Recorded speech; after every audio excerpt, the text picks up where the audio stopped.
Good morning. Welcome to the Bond Sunday morning service, Exploring the Faith Hour. Thank you so much for being with me. And again, good morning to everybody here. Good morning. All right. A couple of things I want to get out of the way before I get into the subject matter today. One is that, I made note of it. I had this weird dream, and I'm not the kind of person that's into dreams, all right? There are two things I am not into. One is dreams, and the other one is multi-marketing. Multi-level marketing. Don't come to me with multi-level marketing. And I can smell a multi-level marketing person a mile away. What do you smell like? Like a multi-level marketing person. Because they want to know what kind of business are you in, how many people you know, blah, blah, blah. You can tell what the next question is going to be. And the only reason I'm not into multi-marketing, because when I was in my early 20s, I tried to sell that stuff. Empress Pearls, you know what that is? It was a multi-marketing level company. They sold jewelry and stuff like that, right? Pearls. That didn't work. And then I got into so many stuff, so many different kinds of things, trying to make some quick money. And it didn't work. So I'm not into multi-marketing level. That doesn't mean I don't like you. Multi-level marketing. Multi-level marketing. See how much I hate it? That doesn't mean I don't like people who are into it. And for some people, it is working. It's just not my thing. And that's how I am about dreams. But I had an interesting dream the other night. I was sleeping. And then all of a sudden, I felt depressed. I felt like I had just lost life. I felt like anxiety. In my sleep, I felt anxiety. I felt doubt. I felt everything that a person who is separated from God would feel. You know, anger. I felt depressed. Like it was an awful feeling, right? And then I found myself sitting in a place where they kill people who are depressed. It was like a doctor's office, but it was a beautiful surrounding, setting. And so all these people sitting there, men and women are sitting there. I just assumed they were all there for the same reason, because they were depressed. And so this nurse came over to me, and she put some stuff right here under my nose, on top of my lip, under my nose. And when you smell this stuff, it's supposed to put you to sleep so that you can die. You'll fall asleep and then you would die, right? They put this stuff where you just sniff it and they put you to sleep. So she put it on my nose and I'm sitting there, and all of a sudden I started to feel drowsy and sleepy, right? And so I'm falling asleep. I'm about to fall asleep. So I get up and start walking around so that I wouldn't fall asleep. And I'm walking, and then all of a sudden, all the other people disappeared. I didn't see them any longer. It was just me trying to stay awake. And finally, I was ready to just give into it, just let myself just go to sleep. And the moment I was ready to get into it, God came into my body and gave me peace. He woke me up. I felt His Spirit coming into my body and giving me life, and I felt whole again. And I was like, wow, that was so weird, And I don't know what it's all about, but I do know I was so aware of that happening. And He didn't come into my mind, He came into my belly. That's where everything is anyway. But He came into there and gave me life again. And I'm like, wow, that is so cool. Now, I don't know the meaning of that. And I know a lot of people into dreams. People tell me all the time about their dreams. But it was so interesting. But it reminded me of 25 years ago, when I used to be an angry, emotional, insecure kind of person. I had a lot of doubt and fear. I was all into my imagination, and just didn't know what I wanted to do in life. I was that kind of person. And one day I was praying, just sitting quietly to want to understand myself. The most important thing you could do is to get to know yourself. And 99.999.9, not all, but 99.999% of people do not know themselves. And I'm going to give you some examples of that today. But I I wanted to really know myself and overcome that feeling, because I had read we should have peace in our lives if we believed in God. And so I'm sitting there praying, but not asking anything, just silently with my eyes closed, relaxing. And God allowed me to see that I had this anger. And when I saw that, he allowed me to see that I resented my parents first, right? And when I saw that I resented my parents, he caused me to be sorry for that. I wept about it and was sorry, because I realized I was wrong for resenting them. And when I realized that I was wrong, he caused me to forgive. And once I forgave my parents, even before approaching them, I was a free man. And so it reminded me of that experience somewhat. And it gave me life. And I don't know if that's related or what, but it was a very, very interesting dream. And I just wanted to share that with you. Also, the question today is, what is your thorn in your side? You heard Paul said he has a thorn in his side, and it looked like God would not remove that thorn from the side. Anybody ever heard that? Yes. Yeah, everybody heard about it, right? Have you ever thought about what is your thorn in your own side? Just one person, huh? Nobody else thought of it. Isn't that interesting? How do you go through life not wondering that when everybody has one? Or maybe two, or maybe three, or maybe four, or maybe five. Jack, come and read something for me. This is where Paul is talking about this. This is in 2 Corinthians, verse 7 through 10. Oh, he need a mic, huh? Mm-hmm. Yeah, start right there, and you're going to end right there. Wherefore, so that I should not get above myself, I was given a thorn in the flesh, a messenger from Satan to batter me and prevent me from getting above myself. About this I have 3 times pleaded with the Lord that I might leave me. But he has answered me, my grace is enough for you, for power is at full stretch in weakness. It is then about my weaknesses that I am happiest of all to boast, so the power of Christ may rest upon me. And that is why I am glad of weaknesses, insults, constraints, persecutions, and distress for Christ's sake. For it is when I am weak that I am strong. Thank you. Now, everybody have a thorn. You have weaknesses, you're stressed out, you're worried about what people think about you, you're worried about how people treat you, you freak out the way people act about you. Your mind tells you that someone is judging you, and you freak out over that. Those are your thorns in your side. And you're not supposed to have those things if you believe in God. Or if you had them, you should be happy about them instead of being mad or angry about it. How many of you are happy that you're weak and pathetic?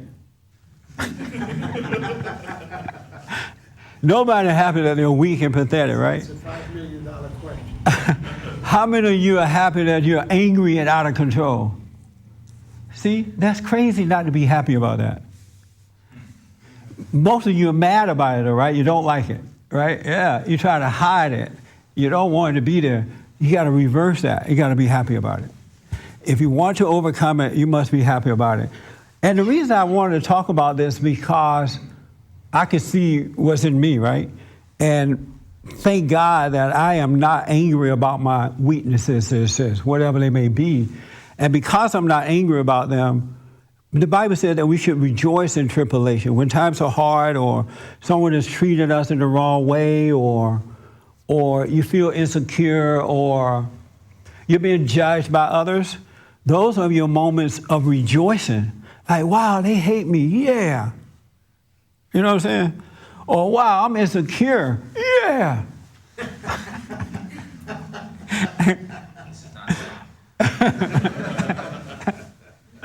Oh, God. I want to give you some examples. Can you have Ernest come and sit there for me? Because I need to know he's there. I can't see him. He tend to go away and go and start working. Huh? Okay, make it fast, because I don't feel safe when you're not there. That's my thorn in my side. Okay, I observed some things this week, and I thought, wow, that's amazing. And these people don't realize that this is something good. They see it as something bad. something bad. And I wrote down a couple examples, and then I'll go to you, take your hands. I have 3 employees who are exactly the same. They have the same spirit, same personality, and they protect that spirit in the same manner. In the same manner. 3 of them just alike. Like they have the same mama, but it's the same spirit. And they always think that someone is trying to make them look bad. Isn't that amazing? I know none of you ever thought that about yourself. Somebody trying to make you look bad. Anybody ever thought that? You just trying to make me look bad. Thank you for your honesty. And so what happens is, if one employee comes to me with a problem about work, it's not like a personal problem at all. It could be a problem about the job, something that needs to be resolved. That's all, you know. And so the employee would come to me. Well, we need to do this. We need to change this, or this needs to be added to the project, or this needs to be added. I said, okay, I'll talk to them, because they can't talk to each other. They hate each other. So they would talk to me about it, and I would go to the employee and I would say, oh, what do you think about, so-and-so told me that we need to adjust this project. We need to add or take away. We need to make it look better. We need to make it simpler for the folks out there. And their first reaction is, oh, they're just trying to make me look bad. I'm thinking, what? I don't want to talk to you about that. Just let's get the project done, right?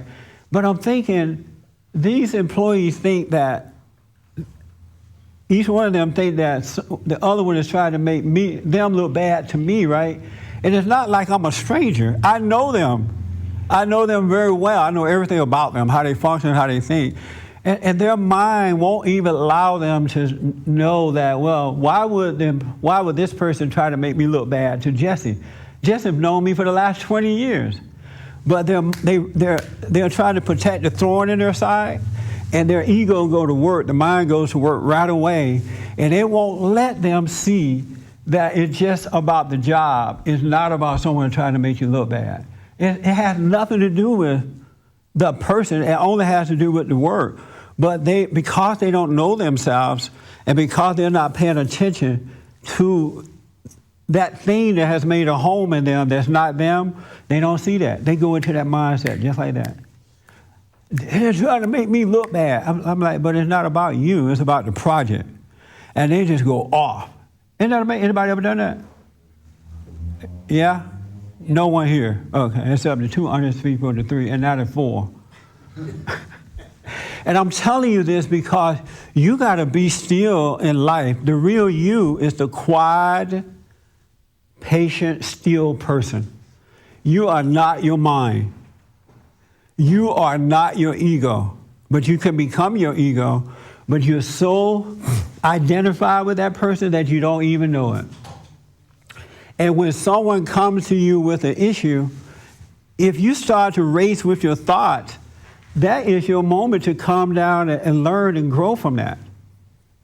If someone is trying to make you look bad, that's on them. It's not on you unless you got an issue. You know what I'm saying? No one can make you look like what you don't look like. I mean, they can't make you look like what you don't see yourself as. And people who think that someone is trying to make them look bad are always trying to protect themselves. Always trying to do it. I have one employee who loved to gossip.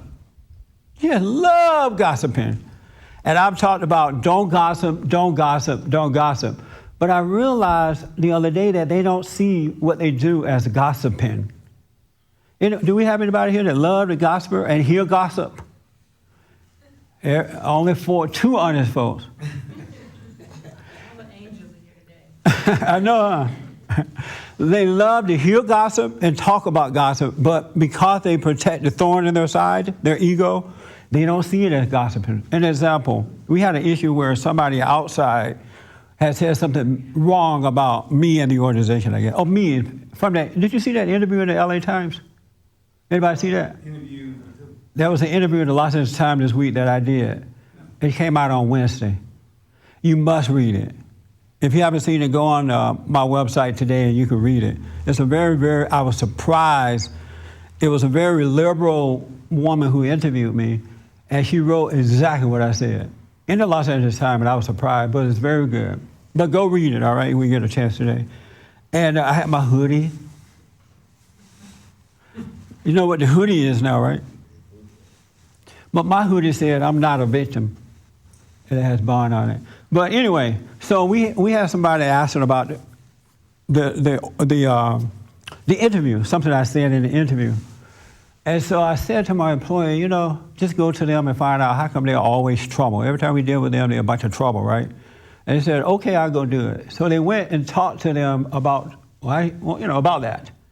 But before the conversation was over, they gossiped about another person. The employee did, with the person that is doing the gossiping or whatever, right? I'm like, why would you do that? Well, they asked my advice about another person. I just gave them advice. I'm like, can you be that dumb? You're not supposed to talk about folks to other people. I've been saying that for 23 years. Don't gossip. Because the person that you're talking to, they love hearing gossip. And this person knows this about these people, but because they're into gossip and hearing gossip and talking about it, they're in denial about it. And so they gave out information about another person that they should not have done, and they knew they shouldn't have done it, but they excused it in their ego. Anybody ever done that? They made up an excuse as to why they did it, but it was still gossip. And now these people are going to take it and tell somebody else about it, and it's going to reflect me because this person represents me. And I told them not to I tell my employees, don't gossip. Oh, I did. They asked. I'm like, but you're talking to some folks that you're already having a problem with who gossip. And yet they're going to sit there and gossip with them. But they don't see it as gossip because most people don't see themselves and understand the spirit that's driving them. That makes sense? Does it make a little sense? Yes. It's so important, folks, that you get to know yourself.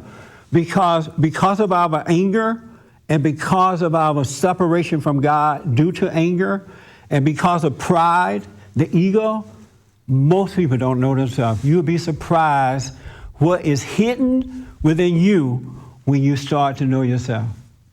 And you're going to be surprised that it is never, ever, ever, but never about the other person. It's always about you. It's always 100% of the time is about you and never about the other person. Now, that doesn't mean we don't have people out there who want to hurt you. Want to say bad things. But that's their issue and not yours, unless you're like that too. But because you don't know yourself, you don't see that, wow, I am like that. And this person has been in trouble about gossiping before, and they haven't learned from it at all.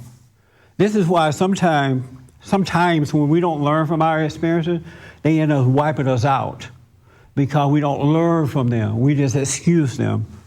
We'll have a little pain about them, but that pain don't even change us. And pain is supposed to change your life.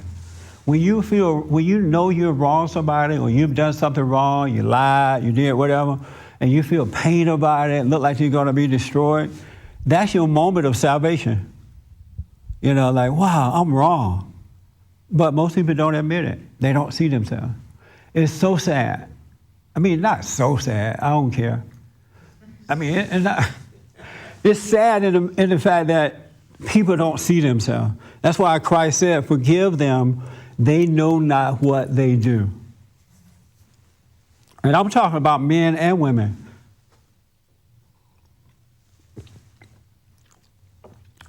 There are men who think that you're trying to make them look bad as much as women think that. There are men who gossip and love hearing gossip, just like women. And when I was growing up, if a man was into gossiping, we would run him off the plantation. Really, we would know he was a girly man. In those days, men didn't gossip. Really, they just didn't do it. But nowadays, even women have male friends who are gossipers. They get together, have tea, and talk about everybody. And the guy was like, right along with it. Isn't that true? Yes. Whatever. Another example. I love this one. I learned more about this one recently than I've learned ever before. How many of you sometimes feel that people are trying to disrespect you? You ever said, you're just trying to disrespect me? Wow. Isn't that pitiful? That's right, Wayne.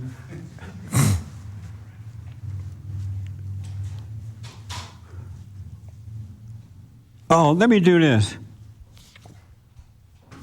Let me see the hands again of people who you sometimes feel that others are trying to disrespect you. Just a hand again. Oh, okay, cool, thank you. Let me go right here. About the disrespect. Give me an example of someone trying to disrespect you. Let him hold it, Frank, he can hold it. When people talk smack about me or talk bad about me because of my own personal beliefs or what I believe in. Give me an example, I'm sorry, a little louder. When people talk, judge me because of what I believe in. Right. Give me an example of something.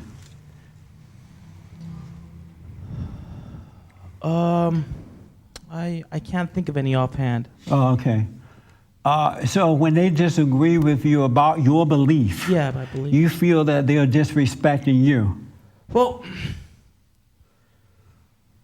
I think they want to indirectly disrespect me because they say like, oh, well, this is supposed to be this way, and since you do it this way, you don't really know what you're talking about, or you don't really know that, that type of, way of thinking, or that type of lifestyle, or that type of talking, or that type of cultural shift Right. is not because I didn't grow up doing with it, and I represent the status quo, so to speak, just speaking metaphorically. Right. Then you really should try and think the way I do. I think that's kind of disrespectful. Oh, you feel that's disrespect. And so when you are feeling that they are disrespecting you, do you ever think, well, the way I feel about them right now, I'm disrespecting them? Maybe wait, can you repeat that? You know how you get upset or you feel irritated because they are disrespecting your views or your point of view, right? Right? And so by you getting upset at them for disrespecting your views, do you feel you're disrespecting theirs? No. Why no, not? No, I don't, because we're allowed to have different viewpoints. But when I think it's the way they express their viewpoints that can be disrespectful. Like I can tell you, please come and have a seat, or I can say, sit the hell down. I'm making the same point, but I'm telling you to do the same thing, but I'm doing it. One is very nice, and one is impolite. Which one you like better? Well, I'd like to say, please sit down. Rather just sit the hell down. Yeah. Because you feel more respected. Well, it's just common decency. But why do you feel the pain of them not respecting you? It's not pain, like emotional pain, but it's just, It's rudeness. irritating, right? It's rude. This is on, right? Yeah, no, you Okay, don't. yeah, okay, yeah. I think Yeah. it's rude, and But what all of us here want to be treated decently, whether it's some poor bum who's in the gutter or whether it's someone like Bill Gates. Everyone wants respect. Why? Because we're human beings and we deserve to be treated respectfully. Why do you deserve to be treated respectfully? Because judge not lest ye be judged. Is there anywhere in the scriptures where it tells you that you deserve to be treated respectfully? Jesus want to be treated respectfully. No, I said, is there anywhere in the scriptures where it tells you that you deserve to be treated respectfully?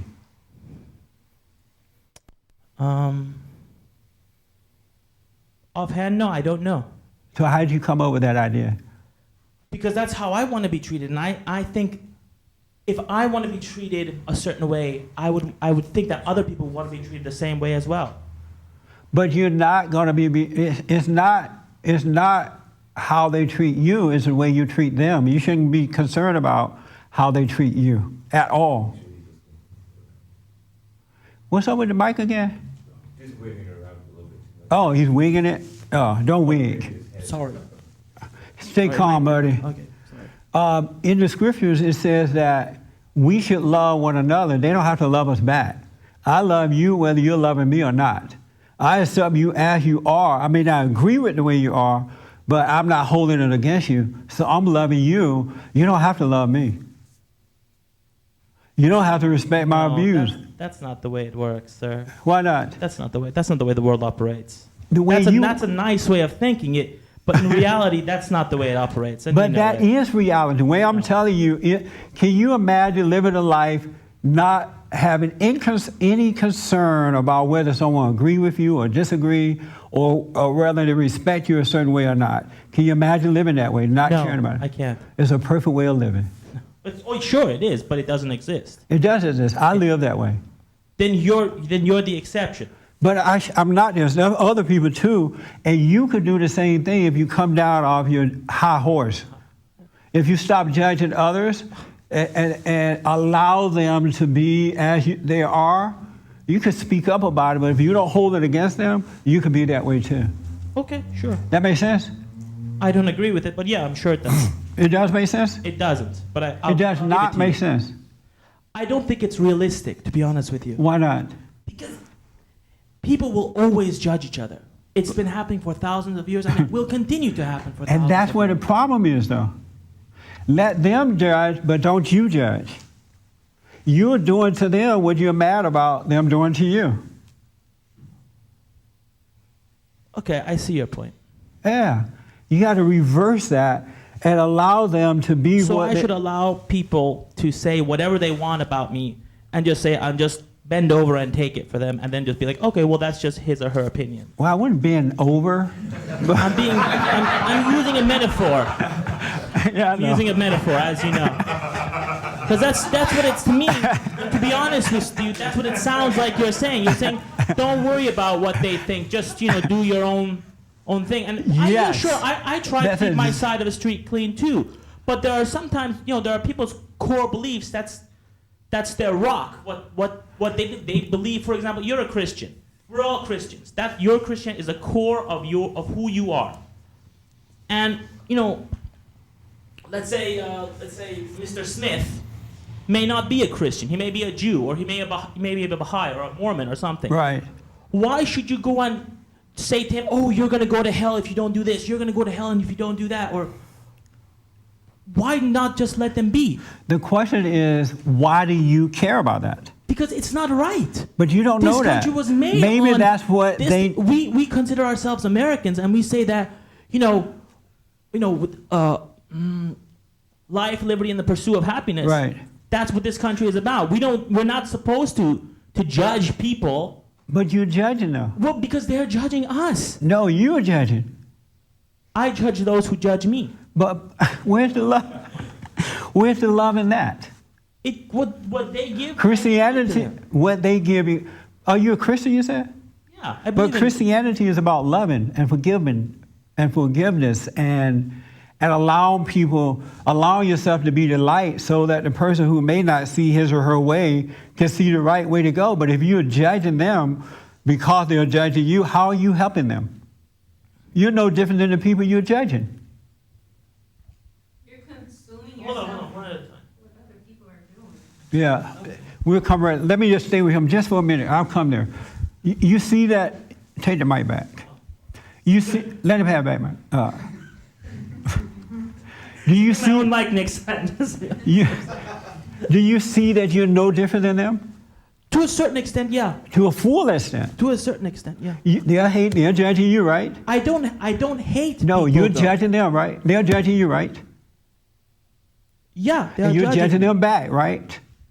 To a certain extent, I do. Any judgment is judgment. No. Any No. iota of judgment is because judgment. a judge that sits up in front of the bench, he passes judgment too. Look. Do you want people to judge you a little bit? On my action, if I'm doing something wrong, yes, I do. You want them to judge To you. a certain extent, yes. Why? Because we need to have people who are more educated, judge and educate the No, youth. you have- Would you want to live in a society that there was no judges? But you're mad about the judging. That's why I said to a certain extent, I would want there to be judgment. Yes. Let me just say this to you. Until you overcome that, you're never going to be happy. Well, You're then never that's- going to, that's- because then that's God. on me. Then that's on the me. one principle that is above all principles or commandments is that we love one another. And when you're judging one iota of yourself, when you're judging yourself and others, you have no love. No, I don't agree with that. And at that's all. why, No. how can you have love when you're judging? Let me ask you this. You about to run, take it. You're not gonna. You think you can judge and have love? I think we have a certain right to judge people to a You certain don't. extent. Yes. Did God give you that right? The law gave us that right. What law? Man's law. So I thought you were a Christian. Of course I'm a Christian, but I also believe in man-made law. But which one course do I you do. live by? The law of the Constitution. Oh, but not of God. No, not of God. Oh. No, not Christian law, not the law in the Bible. You don't live by that law. I live by some of the laws in the Bible. But not all. But I do believe that the Constitution and Declaration of Independence are more important than the Bible. Yes, I do believe that. So you believe that the law of the land is more important Absolutely. than the law of God? Absolutely. Oh. Absolutely. Well, no wonder. Absolutely. Absolutely. How is the law of the land going to get you? Because the law of the land can change with time. It doesn't change a person's nature. No, but the law can change. But how does it change a person's nature? Because people have to follow that law. No, you don't follow that, though. Not. Then, like she said, if you don't follow the law, you go to prison, or you get exiled, or you It get. doesn't change the person. Right. But it removes them from that society. But you're not making sense, man. So how are you a Christian if you don't believe in the laws of God? I believe in them to a certain extent, but not. I don't think. Either that you believe. I'm answering your question. Either you believe or you don't believe, not a certain extent. Well, if you want to talk in absolutes, then I guess I'm not a Christian then. I'm not making a determination. I'm saying I'm just. Well, because you asked me, it's either one or another, and you're being absolute about it. But I told you, like, I don't believe, like in the Old Testament, who here believes that we should stone people for working on the Sabbath? Okay, 2 people. You yourself didn't even raise your hand. So All that's these in the people- Bible, but we don't do that. Let me move on. All these people are members of Saddam Hussein's group. These are radical Muslims. Let me go over here. Let me take the young lady first, and then I'll come to you. It went on for a while, so I kind of forgot my point. But Oh, I okay. think that what I wanted to basically say was that you have the right to have Let me an opinion. just say this for those with the mic. You kind of have to hold it in front of you, and not here or there, just a little way. That's why they hold the mic. Folks are so violent. You have the right to an opinion, and I think that you can tell someone how you feel. What was the first thing you said? Everyone has a right to their opinion. May I erase that one too? That's fine. One of the worst things that you can have in life is an opinion. Opinions are not worth a dime. Really, I'm telling you, honestly. Well, I don't want to say honestly, but it's so serious. See, this is why I want you to get to know yourself, because everybody, and I used to be the same way, so I'm not putting anyone down, think that their opinion means something. Opinions mean something, and they don't. That's why when you should be very, very, mamma mia, careful who you go to for advice, because they're going to give you their opinion, and their opinions will not work for you. They're not even working for them. You want to go to a person with wisdom, who is wise, and the information is being revealed to them. I know so many folks who have gone to other people, oh, what should I do? How should I do it? Should I buy this, or should I buy that, or should I go to this place, or should I go to that place? And they give you their opinion, and it doesn't work. Have you ever noticed that? Because opinions are straight out of hell. They are straight out of the darkness of your imagination. And we talked about that. I'm glad you brought it up. I think when I used the word opinion, it was for a lack of a better term. No, I It was understand where you're basically coming. when he was saying, like, this person is a Christian, this person is a Jew. The Jew shouldn't come and tell the Christian that they're wrong and vice versa. I think that you can respect how that person feels. Yes. And you don't have to let how they feel about you or what you think consume you. And I think Yes, that's ma'am. what Love Pastor them. Peterson is trying to express to you, that you don't have to allow that to consume you. Because if you're so focused on, oh my goodness, this person said this about me, this person said that about me, this person feels like this about Jews, this person feels like that about Christian, you're not even focused on yourself. You're more focused on this person. This person's not thinking two bits about you. So And I think that that's what he was trying to get you to understand, you know, that you don't have to, right. And a person who think that they need to be respected, you're a nutty person. You're going to be up and down in emotions. You're living in darkness because it's not up to someone respecting you. You respect them. Right, and let them I think have that their if you, issues. you can also respect a person by not, and I could be wrong, but this is just how I feel. You don't necessarily have to be around that person. So Right. you can respect what they've said and how they feel and how they want to have their life, but not be around that person so that their opinion, for lack of a better word, Well, so that their consumes you. energy don't drain your energy. Have you noticed there are two kinds of people in the world today? Bad energy people and good energy folks.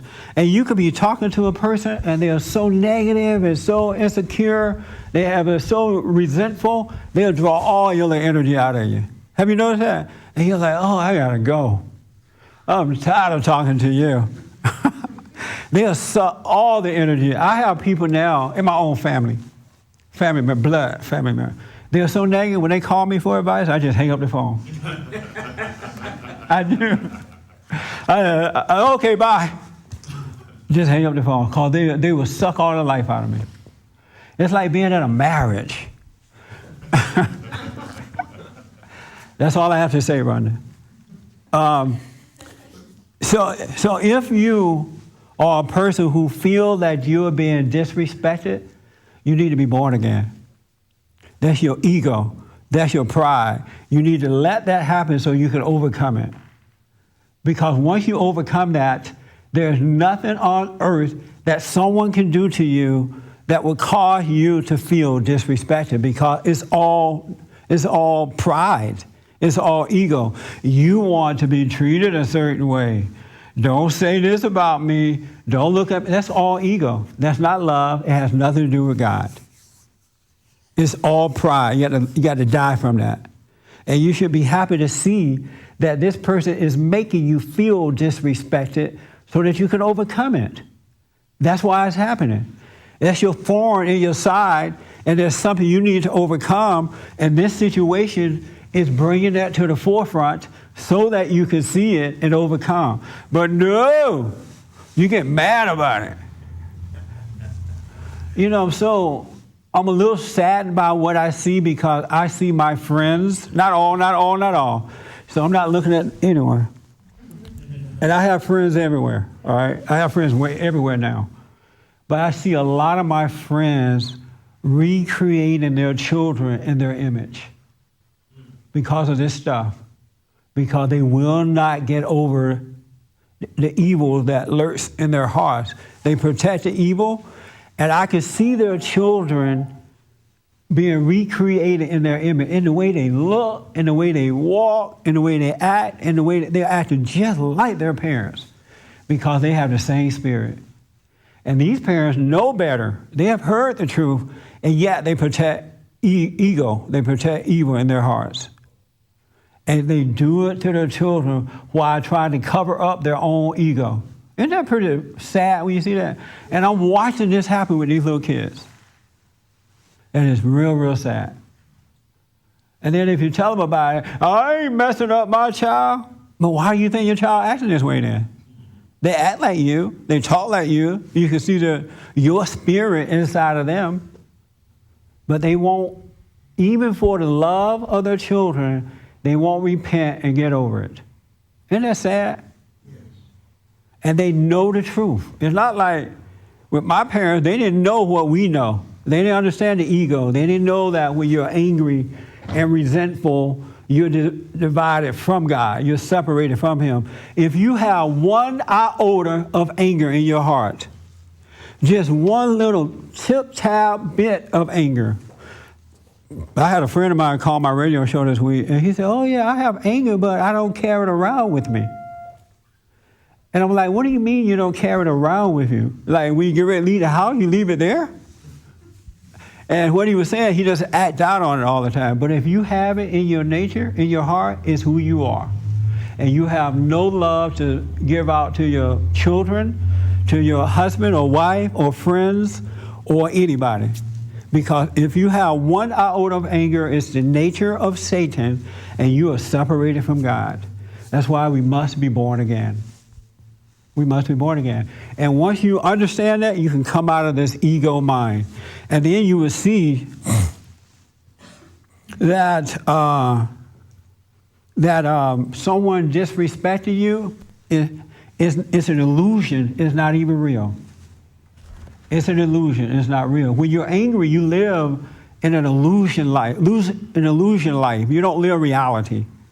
Everything that you do, everything you think, everything that is an illusion. It's not real. And so that's why you got to get over your anger so you don't feel that you're being disrespected. Let me say this, and then I come to you. I had one person tell me that, to me, they said this to me. They're just doing this because they're jealous of you, of me now. I was like, just pray for them. You know, if you see somebody have an issue, don't gossip about them. Pray for them. Really. God said, pray for those who are lost, as Christ did for us. You don't go and say this or that about the person. You pray for the person. You wish them well.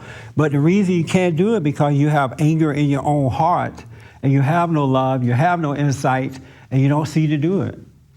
You just do not see to do it. Isn't it sad? Well, not like real sad, but because I realized I can't make you free. I'm just telling you how to get there. You got to forgive. You got to get to know yourself. And you'll realize it's always has been about you. Now, with little kids, it's about the parents. But once they become of age, it's about them themselves. They have to take control of their own life. Every adult is responsible for their own soul. You're responsible. No one else. And no one is making you feel something that is not already in you. When I met you, you already had the thorn in your side. So I see husband and wife fighting each other. Well, if you treated me this way, I wouldn't act that way. If you said this to me, you know, your husband or your wife didn't have anything to do with that. You were already like that. All they're doing is bringing it out, and you should be grateful. That make sense? Yes. You had your hand, Kenny. Yeah, Wayne. Kenny, that's Wayne right there.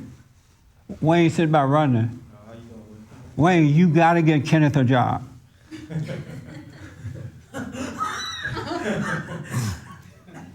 All right, I just wanted to say, Make sure I highly recommend. He's excellent with his hand. Give him a job for Monday. Oh, I'm gonna throw you out of the church. I'm just playing. But yeah, I do want you to talk to him, all right? And give him a job, give him a try. And I'll take responsibility. I highly recommend him. You write the check. If he doesn't do the right thing.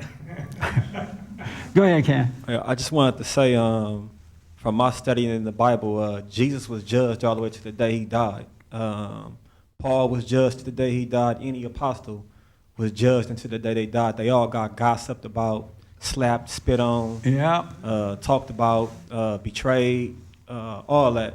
And the same thing is going to happen to any other Christian that continue to walk this walk. You're going to be talked about, judged, spit on, probably stoned, whatever, you know. It might not happen like it happened in the Old Testament, but it's going to happen in some other way. Yes. But we got to do what the Lord said do, which is stay the course, like Moses or anybody else did. You walk this walk and surprise at the end of the day. You're going to get attacked, though. It's nothing that you can do to stop that from happening, no matter how good or how bad you are. It doesn't, that's right. You're gonna get that, and the glory in it is, you know that the devil is trying to test you. So that could be the thorn in all of our side is being conflicted with that, but you know that whatever inside of you, you can overcome it. Every day somebody's gonna talk about you, and they might talk about you to your face, but you got by you being a Christian and being saved, you could charge it to the cross, because Jesus died for it already. The best he way done took it. The best way to deal with that, because he's right, it's gonna happen. There's no way around it. But the best way to deal with it, the perfect way to deal with it, is for you to know yourself so you can get over all of your little thorns in the side kind of thing, that you can come to God with perfect love. And when that happens, it doesn't move you at all. You observe yourself to see if it's true. If it is true, you're grateful. If it's not true, you're grateful for it. But what's happening is that you're showing those people love by not hating them back, by not judging them. And that love that's working through you is the love of God, and that's what changes lives. We don't have love as human beings. We don't have love. We have all ego, which is the nature of Satan. But when you see that and allow yourself to repent, then God will take over and you will have perfect love. And there's nothing that anyone can do or say to you that will bring pain unto you. Nothing. Not one. You will have perfect love for them as Christ has it for us. But you got to let your anger go. You got to forgive. So you can wake up to consciousness. You can wake up to the mind of God. We have another consciousness inside of us that is smart, intelligent, and filled with love. But most people, due to their anger, they listen to the imagination, the thoughts that are always going on about something, always going, and they think that those thoughts are them because they're walking in darkness. You are not your thoughts. And you're going to see that once you overcome the anger. I want to give you another thing I heard. I said the jealous thing. I wrote this down so I wouldn't forget. And so my thing is that what I want you to realize is that you got to be happy with your miserable self. Sounds great. You got to reverse the role. You got to be happy with your miserable, angry, insecure, doubtful, psychotic, overreactionary, crazy self. And when you can be happy with that self, then your life will start to change, just like that. What's holding you back is that you have judged yourself and others for being that way. And as you're judging, you're going deeper into hell, into darkness. You got to accept yourself as you are and don't hate yourself. That's what's keeping you down. It's the darndest thing, huh? How do I be happy with hell? I remember I asked God, come here with the mic. I remember I asked God 25 years ago, the next time you have to come with the mic, since no one is sitting there, just come around. Don't crawl over. Patient. I mean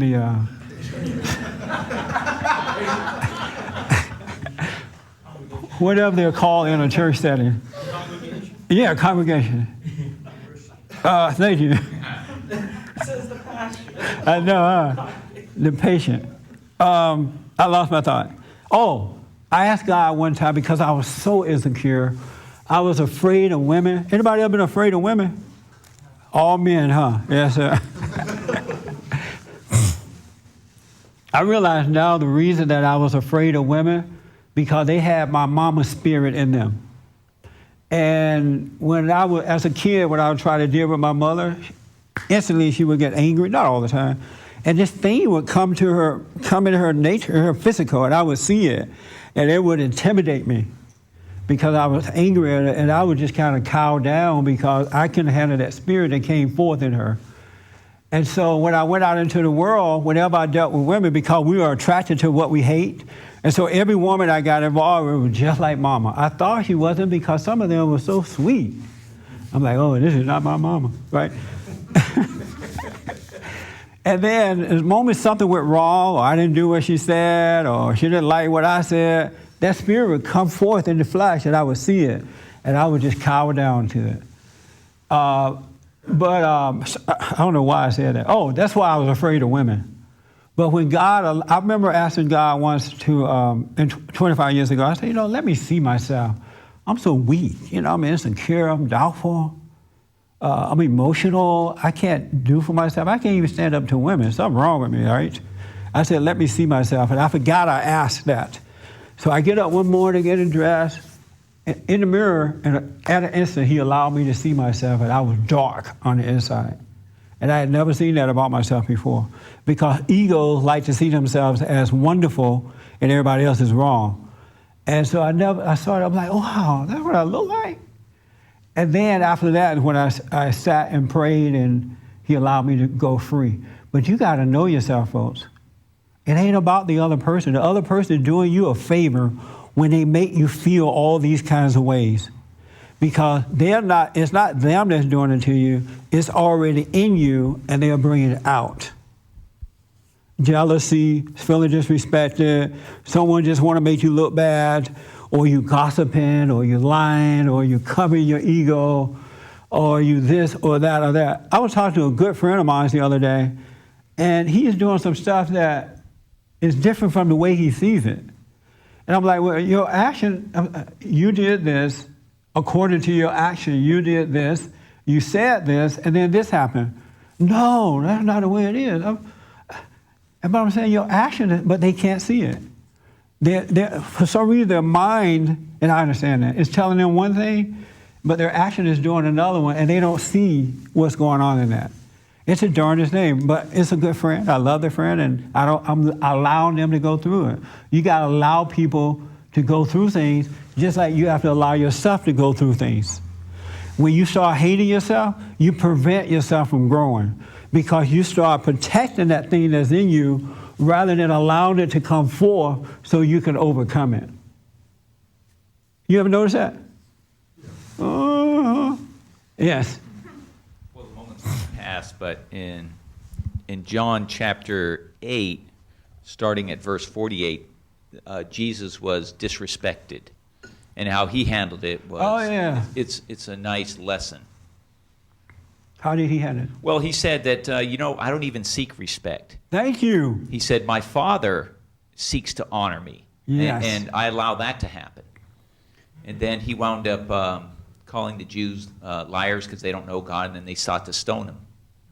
Yes. You don't seek respect when you don't seek respect or disrespect. It's not bothering you either way when you're one with the Father. When your ego is dying, just imagine had Christ said, you know what? I can't go through this. These folks are disrespecting me. I'm trying to tell them the truth, and they're disrespecting me. They're lying on me. They're trying to make me look bad. They are yelling at me. They're judging me. Imagine what would have happened had Christ said that. And Christ was a perfect example of is a perfect example of what we can become. He is our brother. He's our brother. He is our example. And as soon as you realize this about yourself, that this anger that you feel, this mind of yours is not you, and be happy about it. Rejoice in the time of these things, and you can be free. And stop protecting evil. And let things happen. Let people be wrong. Don't judge them. Let yourself be wrong. Don't judge yourself. Let the feeling come forth. And what you need to do is become aware of the feeling. That's all you need. When that thing come up in you, whatever it is, just be aware of it. I have several friends who are winos. And I was talking to a friend of mine the other night who is a wino. We have any winos here? Just love wine. One. Did you raise your hand? Kind of. You know the best way? It's so funny too how wine can addict you just like that. I don't know why Jesus made wine. Because it has a bad taste at first, and then the more you make it, you start drinking it. I mean, you get used to it. So he said, like, I'm a wino. How do I overcome it? I said, that's all you need to know about it. That you are addicted to it. Do nothing else about it. Don't try to force yourself to stop. Don't get mad about doing it. Just be aware that you're doing it. Just be aware, and it'll take away the taste, and you will have no desire for it. None. That's how you overcome all of your issues. Be aware that the issues are there, because the awareness is the mind of God who lives inside of you, and he showed you the not you. And if you could just be aware of it without hating it or trying to change it, you tell yourself, I'm just going to drink one glass of wine tonight, not two, right? And you end up drinking the whole bottle, and then you start looking around the house for more, and then you find yourself walking to the liquor store. But if you just drink the wine without an opinion about it, you can overcome it. There's nothing in life that you can't overcome when you allow yourself to be exposed. That doesn't mean you go around and tell the world about yourself, but you become aware of what's in you. That makes sense? Yes. Did you have a question? No, yeah. No, okay. Just imagine if I had this ego of being disrespected, and I'm a little lightweight public figure out there now. People, wait until you read this article in the Los Angeles Times. I got so many negative, mean reactions from that, it wasn't even funny. In a public way, they're calling me all kinds. If you could think of the name, they call me that. Really. And on my phone, email, Facebook, and there's nothing, there's a whole lot of good comment appreciation too, but mostly negative. You know what I feel about it? Absolutely nothing. I feel no shame. I feel no anger. I feel no nothing. I feel nothing but I have compassion for those people because I realize that they can't see what they're doing. And if they were on the side of good, even if I was 100% wrong, they would have compassion for me. They would not go on the personal attack. But they don't have love. They don't have compassion, so I have it toward them. They don't have it for me. And that is the greatest thing. If you really want to love somebody, have compassion for folks who are wrong, or who you think are wrong, or who have issues in life. They can't help themselves just as you can. So whatever your thorn in your side is, I hope today that you will allow it to come out. Because when it comes forth like that, whatever situation brings it out, if you become aware of it, the mind of God, let his mind shine on it, you can overcome it just like that. But if you protect it, if you hide it, if you don't want to feel it, if you get mad because someone is telling you about it, if you try to hide yourself, you'll get old and ugly. That's why so many old people look so bad. Look like old hags, the men and the women, because they have hid Satan in their hearts all of their lives, not understanding to allow this thing to come out, and that situations are bringing it out for you. It's a way that God is reaching out to you. If you let that happen, you can go free. That makes sense? Yes. Any questions about that? No questions? Any disagreements? Do you see it in yourself that you hide your thorns in your sides? Yes. You do see it. As long as you can see it, that's all you need to do. As long as you can see it. So when somebody irritates you this week, or if someone says something bad that makes you mad, or if you feel insecure, or you're mad because someone is disrespecting you or judging you or trying to make you look bad, be glad about that. Like, yeah, this is cool. They're making me look like a fool. Be glad about it, and you can be free.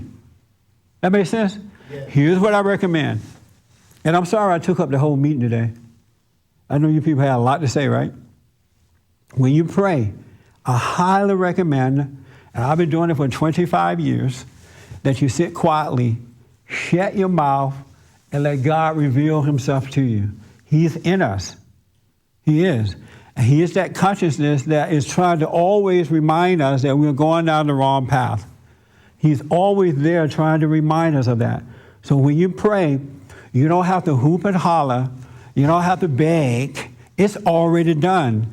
You just have to be still. There's a stillness within us. The kingdom of heaven, it lives in us. It's a stillness that would come forth, will make you aware of. And so when these things start to happen, it allows you to see and overcome. Because of ourselves, we can do nothing and we know nothing. But all that God asks of us, that when we pray, be still and know him. And when situations come around that make us feel a certain way, be still and know him. Don't overreact to your imagination and the way you feel. And you shall be free. And so your assignment this week, if you decide to take it, don't overreact to one situation in your life this week. Be still and take it. Whether it's, I don't care how uncomfortable it makes you feel, I don't care what you're thinking about it, be still and take it for 1 week and see what happens. Watch how you're going to become aware and watch how free you will become. And you're on your way then to unfolding, coming out of the hell, out of the darkness, into the light. And the beautiful thing about it, as you're coming out, all your needs are met. Opportunities are right in front of you. Every desire that you have, everything you think you want, if whatever it is right in front of you, but you got to let yourself unfold so you can see it. Thanks for tuning in. I appreciate it. Thanks for coming, folks. I appreciate it.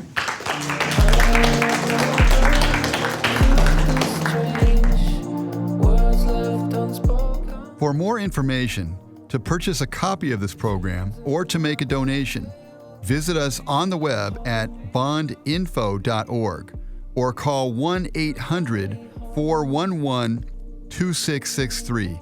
That's 1-800-411-BOND. You're already home.